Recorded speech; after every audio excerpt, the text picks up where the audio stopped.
I just think Corey wants a giant Travis Scott in the tower. I do. That'd be awesome. So much. God. All right. He's not wrong. I just want him stomping around, with the Traveler behind him as like a giant, disco ball with some there you go. lasers coming There out of you it go. and stuff. Y'all, you need to be I stopped. like it. You need to stop. You need to be stopped. I hope he's eating a sandwich too. What do you think? What kind of sandwich do you think he eats? I don't know. What is Travis Scott's official Earl of Sandwich? I hate both of you. They're gonna block us. No, they're not. They're gonna follow us. They're gonna be like, please eat our sandwiches every day. We will send With you. that, we're gonna move to the more sophisticated. No, here's a real question though. Here's a real question though. If Earl of Sandwich would sponsor us, and their only requirement was that we eat a sandwich on every episode, would you do it? I mean, they would have. That's free food, right? Yeah, I expect to eat a Hawaiian barbecue every Thursday night at 7:30 Eastern. I mean, I would take an original. I would take a BLT. Look, I need 4 different sandwiches, right? Like, and I'll eat one a week, and then, yeah. I'm gonna pull up the menu so I can find a sandwich I'd like. You think Earl of Sandwich has a lore corner? Oh yeah, they've got to. Sandwich lore? Yeah. Menu. To be fair, Josh, this is kind of both of our faults that this Farts. Yeah, farts. I hate you both so much. This is kind of both of our So faults much. that we just talked Well, about. while Willow is looking up his Ooh. ideal sandwich to tell us, Definitely the end of Italian. Definitely the Italian. Okay. Yes. I don't have to wait for the end of the show. The man just threw it out there for us. All right. We're gonna move on to a fan favorite segment. Sandwich So pull up the casuals. chair because it's time to sit by the fire and go to the lore corner. Time to head to the Tower Library tonight to learn about the Osmium Court.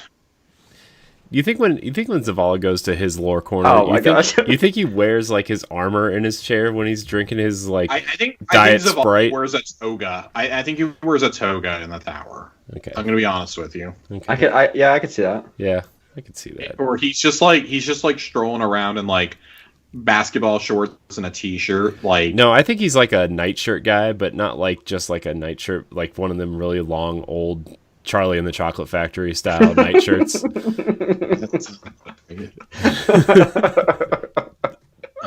So, we're gonna talk about a couple things tonight. The 2 things that we're really gonna tackle tonight are the Osmium Court, and we're gonna talk about the nature of the sword logic.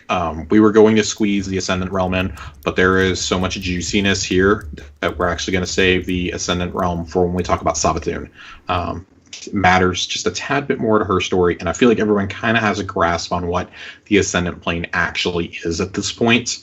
So the Osmium Court story begins eons, like millions of years, basically, before the events of Destiny 1. Before the Traveler comes to the Sol System, before it causes the Great Whirlwind, this and that, on a far-off planet called Fundament, a gas giant. The Osmium King, who's never named, is towards the end of his life, 10 years, which was an extraordinarily long life for the Proto-Hive. Gives birth to the final 3 members of his brood, the sisters Arash, Zero, and Sathona. A rival race from one of the moons of Fundament. The Helium Drinkers invaded and attacked the court at the behest of the girls' tutor, Taux, who did not believe that the girls were fit to rule. Believed the king had kind of lost his marbles. They slay the king, but the sisters escape, and they spend the next year wandering the seas until discovering an ancient ship that is kind of protruding from it.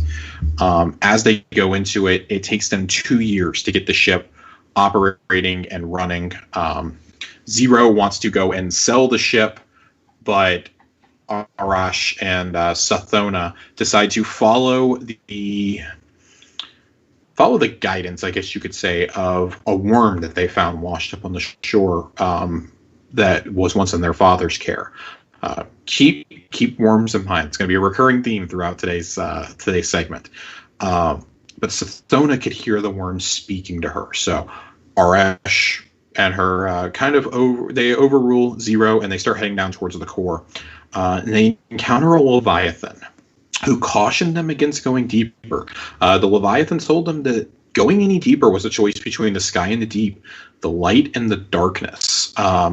It's kind of implied that the Leviathan was a being of the Traveler. It's hinted at that, and this is all found in the Books of Sorrow, by the way. Of course, they ignored the warning, and they followed the worm that Sathona had saved, and they encountered the Hive, who would become the Hive Worm Gods. Yul, Ir, Akka, and, of course, Zol. The worms claim they've been trapped in the core of the planet for millions of years by the Traveler, and they've been beckoning champions to make their way down to the core to prove their worthiness.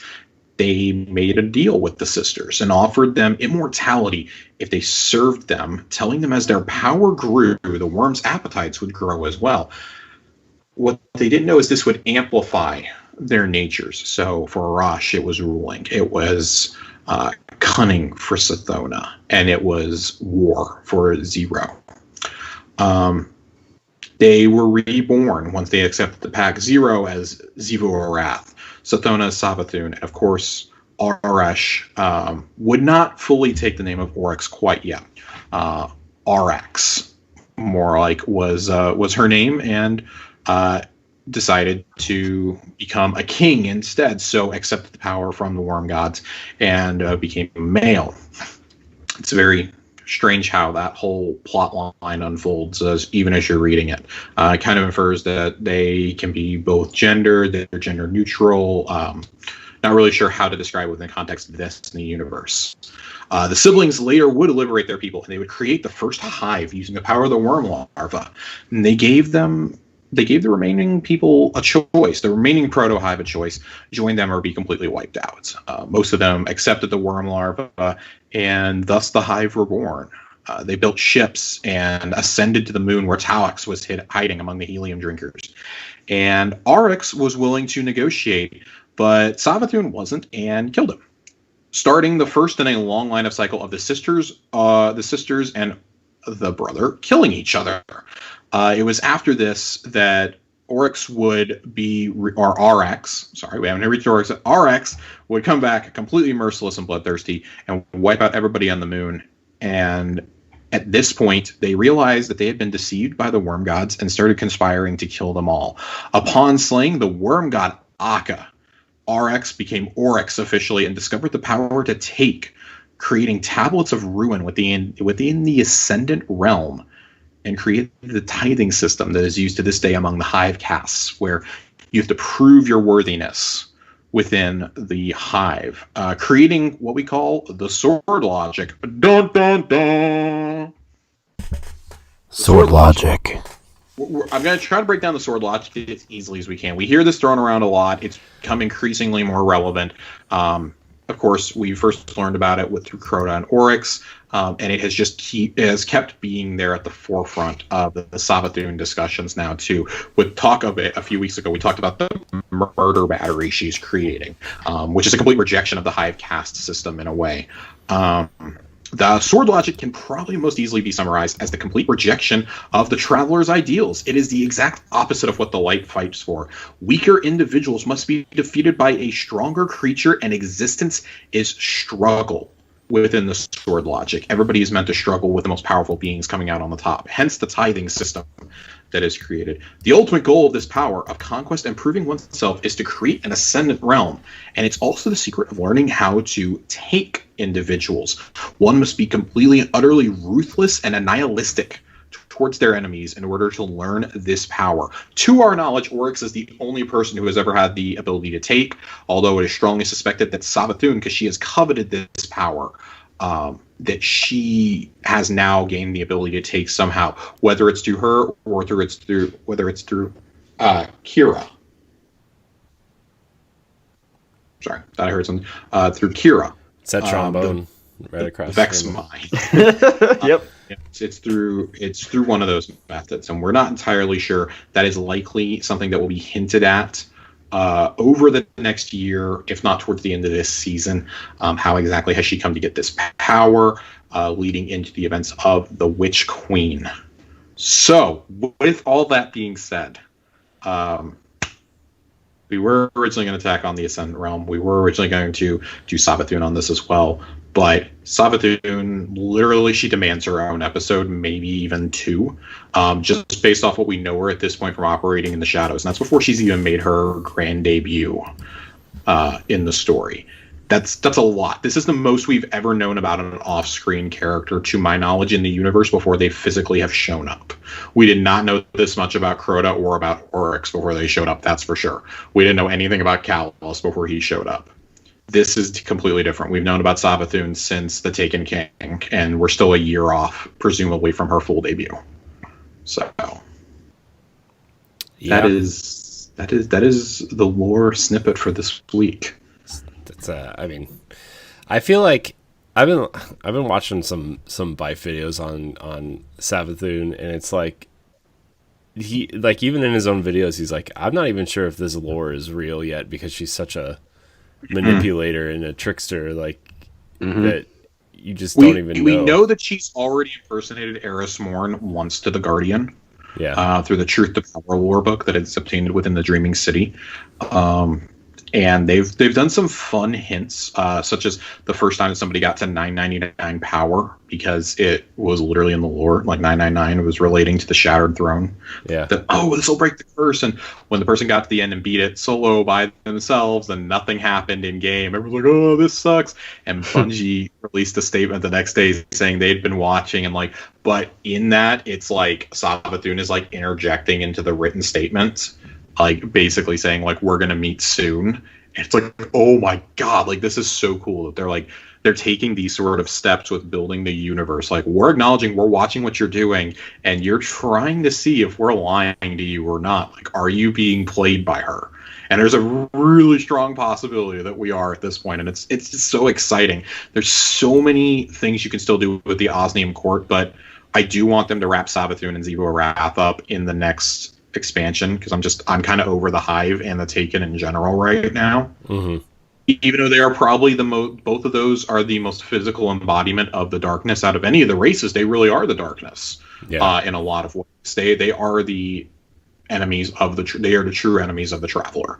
I'm sure the Vex may align with and worship some Vex sects, like the Soul Divisive worship the darkness, but the Hive, it's completely, the Hive's entire religion is basically tithing to Oryx or Savathun or Xivu Arath, who in turn rejected the worm gods, and they basically worship the darkness at this point. That's why Savathun is so desperate to keep us from communing with the pyramids right now, is feeding into her whole embodiment of wanting to possess that power for herself and not for the Guardian. She desperately wants the Hive to be picked and not us again. So, yeah. Willo, you did a lot of the reading that I did as well. What were some of your takeaways that maybe we didn't touch on? I mean, you went over it like the war corner, guys. You obviously went over the story pretty well. Actually, today I watched more of I watched some Biff. I watched the episode on Savathun and listened to the whole exchange Savathun had with Nokris, where I think she wanted to figure out how to do necromancy, because that's what Nokris is all about. And then so Nokris is like, yeah, but you got to give me knowledge for knowledge.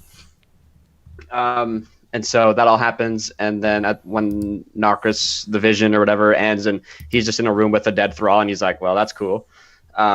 It's just hard to know what Savathun is doing, because in that clip, it's like, we don't know. Everything she's about is being cunning and trickery. So like anything that we've heard or seen regarding Savathun, how do we know if that's even like legit at this point, I mean, yeah, that's kind of the general rule of thumb that I follow. Like at this point, unless it's been like directly in game, like dialogue between characters, like it's coming from Eris essentially, because Eris knows that the best, or it's coming from the Books of Sorrow, I think it's best to view any information about Savathun as like at best misguided and misdirection, at worst an outright lie. And I think that's why it's so interesting. They're letting us know a full year in advance, like, hey, Witch Queen is coming next year. Like, holy crap, we've got a whole year to build up the Witch Queen. Like, but then later on that day when they debut Season of Arrivals, you're like, No, she's here right now. Like, she is in the solar system somewhere. I suspect on the Dreadnought. I've been riding this for a long time. I thought the Dreadnought was coming back this fall. I think there's still a chance that I'd love it to come back next year. I do not think you can end the story of Savathun without a return to the Dreadnought. We already know there's been Hive loyalists that have attempted to revive Oryx from death, but he is currently living within a scout rifle in the possession of Eris Morn. Yup. That certainly won't come back to bite us in the butt somehow. No. There's the Osmium Court storyline is I don't want to say it's just getting started, but we're approaching a crescendo. Within the next 6 to 12 months, the train brakes are going to go completely out on us, and that's it. I would say probably sometime after the dawning is when you can expect that to pick up, and by the end of next spring, that's probably all we're focusing on. Mm-hmm. The Fallen will be done. Like, we're approaching the end game now. Like, mm-hmm. There's going to be an Avengers Endgame moment taking this bitch down. So. Doesn't Shax have like a skull or something that she can peek through in his area? Yeah, Shax does. We can address that real quick. Shax has an Ahamkara skull above him, which he's had above him this whole time. Had a Neil Tower, has it here. And there's actually some fun dialogue in the Prophecy Dungeon about it while you're traveling through the sands. And Eris and Drifter are talking about it. And Eris is like, you need to tell that daft fool to take it down. Mm-hmm. That needs to be taken out of the tower. Savathun is watching our every move, and it could even be influencing her. With her arrival, relics of the dark and relics of the dead are coming back to life. I'm blatantly terrified for what that could mean for some of our favorite tower NPCs. I do not want to fight Shax. I think we would all just get killed anyways. He's going to mountaintop bag us, and I'm not excited about it. No, I hope you're talking about the weapon. I hope that's not what he calls whatever's happening inside of his armor.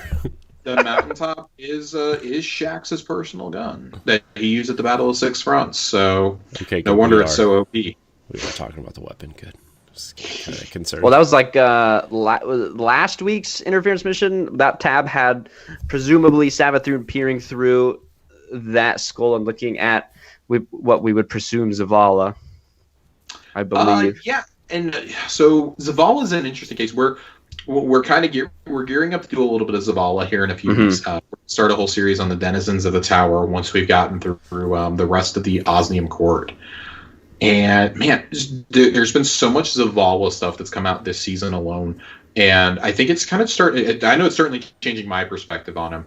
A guy that I make jokes about, like, oh, he's so strict and rigid, but the death of Cade affected him a lot more than he's ever let on to the player character. And in the lore, we see him really grappling with it. We see him really struggling with it this season, particularly with the Exodus lore that is going to happen. We're getting the next batch of that, presumably the next and final batch, at the beginning of September when we do the second part of Exodus Evacuation. And in it, I don't like to go into leaked lore, but there are some moments between him and Anna where you kind of wonder, like, man, if Cade was still alive, would Zavala act this way? Would he be, so protective of the rest of his family? Like, he's like determined to get as many of them to the tower as he can. Like, the pyramids are closing and he feels like he's fighting a losing fight. Like, we really see a vulnerable side to him that we've never seen before in this game. That's something that's really being exposed this season. So I kind of wonder, like, you almost wonder, like, of the Guardians that would possibly take the darkness. I mean, if you had asked me last season, if you had asked me during Worthy, like, Zavala, Ikora, who in the tower would you expect to take it? I would never have said Zavala. Now I'm kind of wondering, like, would Zavala do it if it was the best way to protect humanity? Because that's because Zavala does not have allegiance to the Traveler. He has allegiance to humanity. He will protect the humanity by any means necessary. So would he embrace stasis? Would he embrace the darkness to protect the last city? Would he do it? And I think the answer is absolutely yes. I think that's even said in that one of those lore tabs, is that his willingness to do whatever it takes to do what he thinks is right. And then just look at his willingness to like connect with Eris in some of these missions and stuff, like reaching out to the pyramids, you know, which is something that before Cade's death, not even before Cade's death, but I really feel before the Rasputin incidents in Season of the War that he would never have done. Right. He pretty much admits that to you at the beginning of the season. Like, you know, Rasputin saved us all. I admit I was wrong. Like, working side by side, we can do anything. And then he's like, he's crushed finding out that Rasputin is not operational anymore. Like, he finally trusts this AI after years of telling us not to. He finally trusts it, and boom, he's gone. Like, yep. Like 2 days later in game time, he's gone.